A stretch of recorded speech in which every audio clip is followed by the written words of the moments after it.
नमोस्तु छुल्लक महाराज श्री के चरणों में त्रैवार इच्छामी। गुरुवर, भाव आते हैं, मैं भी भगवान का स्पर्श कर सकती, मैं भी अभिषेक कर सकती, पर स्त्री पर्याय के कारण ऐसा नहीं कर सकती। तो स्त्री पर्याय का छेदन कैसे कर सकें और किस कारणों से स्त्री पर्याय मिलती है? बस यही पश्चाताप करते रहो कि हमारे लिए स्त्री पर्याय के कारण से हम भगवान का स्पर्श नहीं कर सकते। यही पश्चाताप तुम्हें एक दिन स्त्री पर्याय से मुक्ति दिला देगा।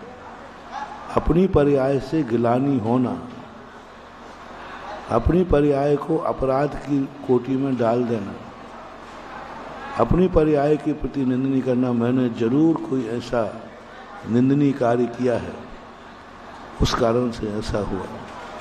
सबसे ज़्यादा स्त्री पर्याय में कारण होता है छल कपट, कारण होता है दूसरे की गुप्त बातों को जानने में रुचि रखना और जान करके उनको दूसरी तरफ फैलाने का भाव करना। दूसरे के संबंध में हम जितना जानने की रुचि रखेंगे, और वो भी गलत बातों का, किसी की बुराइयों को सुनना, किसी की बुराइयों को जानने में रुचि रखना सबसे ज़्यादा स्त्री वेद के बंध का कारण होता है। अच्छाइयाँ नहीं, बुराइयाँ। कोई किसी की बुराई करे और हम रुचि से सुने, और क्या है, और बताओ कुछ, और क्या, बस समझ लेना उस समय स्त्री वेद के बंध का कारण।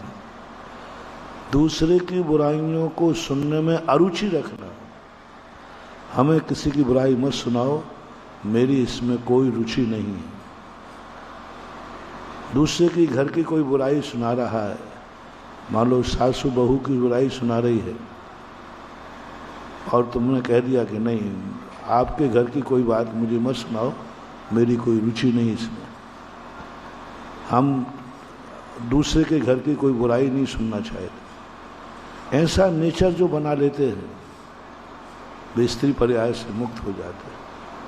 लेकिन प्रायः लोगों के मन में दूसरों की बुराई सुनने में बड़ी रुचि होती है और मन लगता है, कोई की बुराई कोई सुनावे ना तो व्यक्ति को नींद भी आ रही हो तो नींद भाग जाती है। दूसरे के घर की बात की कमियां कोई सुनावे तो बड़ा इंटरेस्ट होता है। तो ये स्त्री वेद के मुख्य कारण होते हैं। और फिर शरीर के प्रति जो ममत्व भाव होता है वो भी एक कारण है।